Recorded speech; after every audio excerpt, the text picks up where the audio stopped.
আব্বাস রাদিয়াল্লাহু তাআলা আনহু আলোচনা করব 60 নম্বর ভিডিও ক্লিপে। মহানবী সাল্লাল্লাহু আলাইহি ওয়াসাল্লামের চাচা আরেকজন, তাকে বলা হয় আবুল ফজল। তিনি আব্দুল মুত্তালিবের ছেলে, হাশিম এবং কুরাশি। মহানবী সাল্লাল্লাহু আলাইহি ওয়াসাল্লামের চাচাদের যারা ইসলাম গ্রহণ করেছেন তার মধ্যে দ্বিতীয় ছিলেন আব্বাস রাদিয়াল্লাহু তাআলা আনহু। সে সময় তিনি এবং হামজা রাদিয়াল্লাহু তাআলা আনহুমা ছাড়া কেউ ইসলাম গ্রহণ করেনি। প্রথমে তারা ইসলাম গ্রহণ করেছে। তবকাতে আবু কুবরাতে ইবনে সাদ উল্লেখ করেছেন যে তিনি আব্বাস ইবনে আব্দুল মুত্তালিব ইবনে হাশিম, রাসূলুল্লাহ সাল্লাল্লাহু আলাইহি ওয়াসাল্লামের চাচা, তাকে আবুল ফজল বলা হতো। তিনি ছিলেন সিরা আলামুন নুবালাতে হাফিজ যাহাবী উল্লেখ করেন 2 নম্বর খণ্ড 79 পৃষ্ঠা যে আব্বাস রাদিয়াল্লাহু তাআলা আনহু ছিলেন অত্যধিক সুন্দর এবং সাদা, এবং তিনি ছিলেন সবচেয়ে উঁচু লম্বা মানুষদের মধ্যে একজন এবং সবচেয়ে সুন্দর মানুষ ছিলেন, অত্যধিক সুন্দর ছিলেন। আল্লাহু আকবার।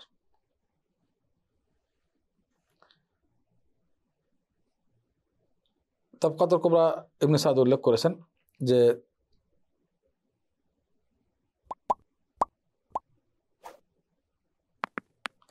আব্বাস রাদিয়াল্লাহু তাআলা আনহু জন্মগ্রহণ করেছেন হাতির বছরের 3 বছর আগে, 3 বছর আগে, এবং মহানবী সাল্লাল্লাহু আলাইহি ওয়াসাল্লাম থেকে 3 বছর বড় ছিলেন। মহানবী সাল্লাল্লাহু আলাইহি ওয়াসাল্লাম জন্ম হাতির বছর, তার 3 বছর আগে, তার 3 বছরের বড়। আব্বাস রাদিয়াল্লাহু তাআলা আনহু ইন্তেকাল করেন 32 হিজরিতে, ওসমান রাদিয়াল্লাহু তাআলা খেলাফতের সময়। তখন তার বয়স ছিল 88 বছর, অনেক বয়সে তিনি ইন্তেকাল করেছেন। এবং আব্বাস রাদিয়াল্লাহু তাআলা আনহু তার জানাজা পড়েন ওসমান ইবনে আফফান। বাকি গরকাদে বনু হাশিমদের কবরের পাশে তাকে কবরস্থ করা হয়েছে। তবকাতে সাআদ এবং ইস্তিআব কিতাবে এটা উল্লেখ করেছে। তার বিশেষ ফজিলত আনাস রাদিয়াল্লাহু তাআলা থেকে বর্ণিত যে উমর ইবনে খাত্তাব যখন ইস্তিসকা করেন, পানির খরা দেখা দিছে, সে সময় দোয়া করবে কি ইস্তিসকার জন্য। তো উমর ইবনে খাত্তাব বলেছে আমরা মহানবী থাকতে মহানবীরকে দিয়ে দোয়া করার ওসিলা করতাম, মহানবীকে দিয়ে দোয়া করাতে ওসিলা করতাম, মানে দোয়া করাতাম জীবিত অবস্থায়। এখন আমরা মহানবীর চাচাকে দিয়ে দোয়া করাবো। অতবার আল্লাহ তাআলা তার বৃষ্টি দান করেছেন। সহিহ বুখারীর 1010 নম্বর হাদিস। ইবনে হুবারা বলেছেন ইফসাহ কিতাবে 1 নম্বর খণ্ড 186 পৃষ্ঠা, এখান থেকে বোঝা যাচ্ছে ওমর ইবনে খাত্তাব মহানবীর সবচেয়ে কাছের মানুষ যাকে মনে করেছেন সেটা হলো আব্বাস রাদিয়াল্লাহু তাআলা আনহু। সব কাছের বলেই তাকে দিয়ে দোয়া করেছেন, এবং তার চেয়ে কাছের সমস্ত উম্মতের মধ্যে আব্বাস রাদিয়াল্লাহু তাআলা আনহুর সময় তার চেয়ে কাছের কেউ ছিল না।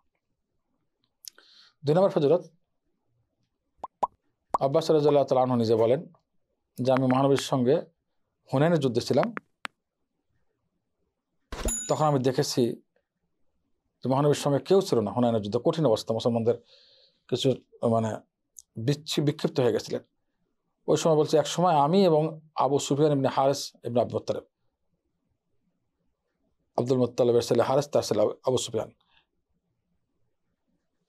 এই ছাড়া 2 জন ছাড়া কেউ ছিল না মহানবীর পাশে। বলে আমরা তখন মহানবীর সঙ্গে থাকলাম, তাকে কোনো অবস্থায় একা ছাড়ি নেই।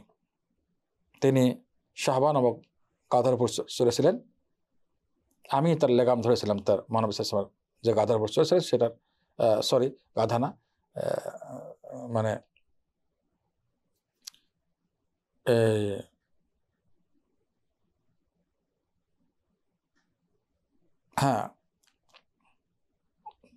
গাধাই হবে, যেটার উপর চড়েছিলেন, এটা লেগাম ধরেছিলাম আমি। এবং মহানবী সাল্লাল্লাহু আলাইহি ওয়াসাল্লাম এইভাবেই তিনি কাফেরদের দিকে আগাচ্ছিলেন, পিছপা হটেন নেই। এটা মহানবী সাল্লাল্লাহু আলাইহি ওয়াসাল্লাম বাহাদুর যুদ্ধের সময়।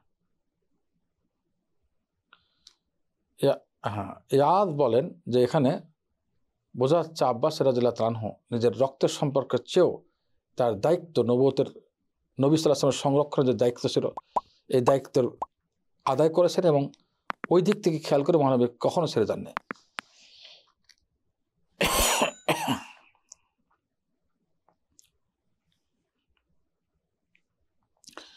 তার মানে রাসূল হিসেবে তিনি মহানবীর সংরক্ষণে ছিলেন, দায়িত্বে ছিলেন।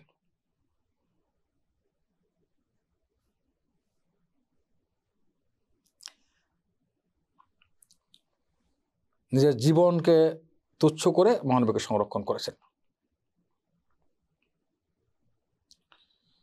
আরেকটি হযরত ইবনে আব্বাস রাদিয়াল্লাহু তাআলা আনহু থেকে বর্ণিত ইবনে আব্বাস রাদিয়াল্লাহু তাআলা আনহুমা থেকে বর্ণিত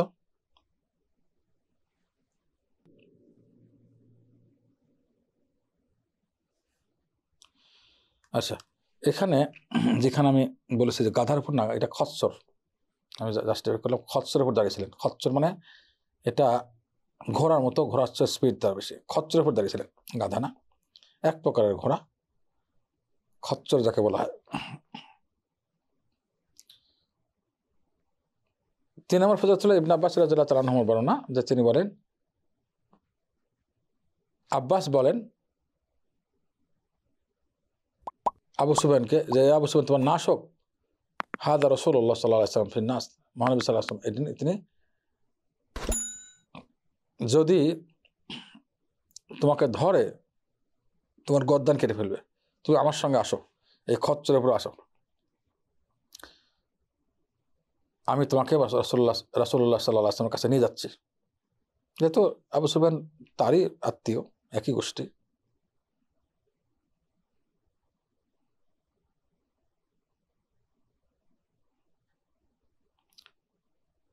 নিয়ে যাওয়ার পরে ওমর ইবনে খাত্তাব বলেন রাসূলুল্লাহ এই যে আবু সুফিয়ান আসছে কোনো শর্ত নাই আমরা তাকে ধরে ফেলছি এবং তার ইচ্ছা করলে তাকে তার ইন্তেকাম বা প্রতিশোধ নিতে পারি আমাকে অনুমতি দিন তার গলা কেটে ফেলি ওমর ইবনে খাত্তাব বারবার এটা বলছিলেন তখন ওমরকে বলে আল্লাহ রাসূল বললেন যে একটু সবর করো ধৈর্য ধরো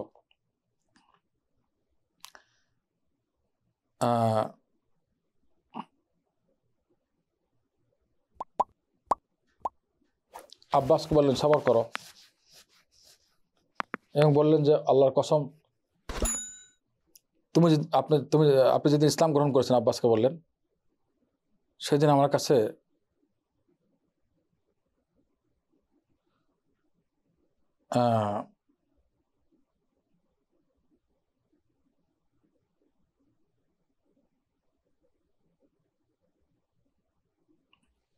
আল্লাহর কসম আপনার ইসলামটা আমার কাছে ওমর ইবনে খাত্তাবের ইসলামের চেয়েও বেশি প্রিয় ছিল